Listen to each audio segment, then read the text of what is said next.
Buwan ng horoscope ng Scorpio para sa Oktubre.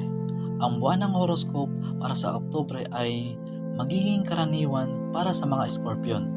Wala silang malalaking dapat ikabahala, ngunit mararanasan nila ang paminsang pagsubok sa maraming aspeto ng kanilang profesional na buhay.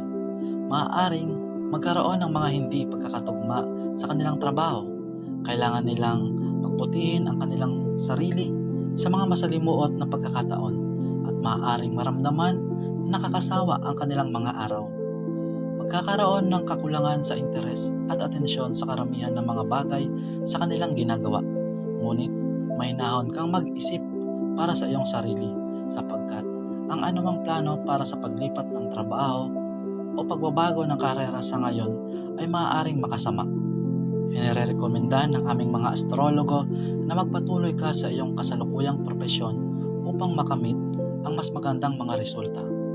Tulad na rin, hindi rin maganda ang love horoscope para sa mga Scorpio. Magkakaroon ka ng mga pagkakaiba at mga bangayan sa inyong relasyon.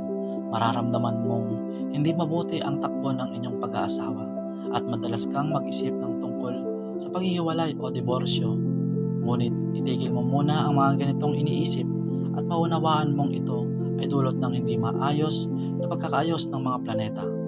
Gayunpaman, hindi ka pakasal at plano mong gawin ito sa lalong madaling panahon, inirekomenda namin na ipagpaliban ito ng ilang buwan. Dahil ang Jupiter at Saturn ay nasa iyong ikaapat na bahay, mararanasan mo ang hindi kaginawaan sa buong buwan. Posibleng magkaroon ka rin ng mga financial loss at kakaunti lamang ang mga pumapasok na pera sa panahong ito.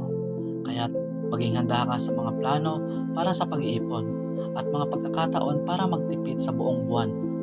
Bagamat nasa ika-6 na bahay ang Rahu at maaaring magkaroon ng mga tagumpay sa iyong buhay, mas mabuting iwasan ang mga bagong plano para sa investment o mga partnership sa negosyo ngayong buwan.